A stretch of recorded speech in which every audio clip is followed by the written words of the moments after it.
รถยนต์ประมูลเครื่องดักស្រូវលើទម្ងន់ត្រូវក្រុមជញ្ជីងចល័តចាប់ហាក់ពីនៃនឹងខត់ទុកមួយឆ្នាំក្រុមជញ្ជីងចល័តរបស់ក្រសួងសាធារណការនិងដឹកជញ្ជូនសហការជាមួយស្ថានីយ៍ថ្លឹងទម្ងន់មន្ទីរសាធារណការនិងដឹកជញ្ជូនខេត្តព្រៃវែងបានឆ្មក់ចោះចាប់រថយន្តយីដុបដឹកស្រូវចំនួន9គ្រឿងធ្វើការអប់រំនិងផាកពិន័យតាមច្បាប់ដោយសារតែរថយន្តដឹកស្រូវទាំងនោះបានដឹកលើទម្ងន់ដែលច្បាប់អនុញ្ញាត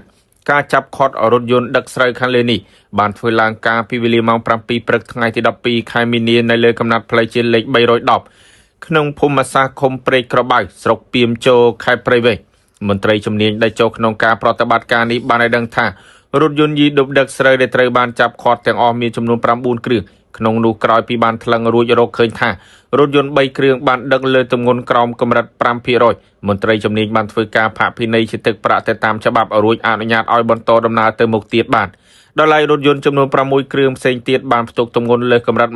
20% មន្ត្រីជំនាញបានធ្វើការផាកពិន័យជាទឹកប្រាក់ទៅតាមច្បាប់ហើយខត់រថយន្តទុករយៈពេល1ឆ្នាំដែលឲ្យឈ្មួញជាម្ចាស់រថយន្តយកស្រូវទៅលក់នៅព្រំដែនសិនរួចទើបនាំយករថយន្តទៅរក្សាទុកនៅស្ថានីយ៍ថ្លឹងទម្ងន់ដែលនៅតាមបណ្ដោយផ្លូវជាលេខ 1 ក្នុងស្រុកព្រះស្ដេចមន្ត្រីជំនាញបានបញ្ជាក់ថាការឆ្មក់ចោះចាប់ខត់រថយន្តយីដុបធំដែលដឹកលើទម្ងន់នៅតាមដងផ្លូវនេះគឺធ្វើឡើងដើម្បីការពារផ្លូវឲ្យគង់វង្សប្រើប្រាស់បានយូរហើយក៏ជាប្រយោជន៍ដល់បងប្អូនប្រជាពលរដ្ឋទូទៅផងដែរ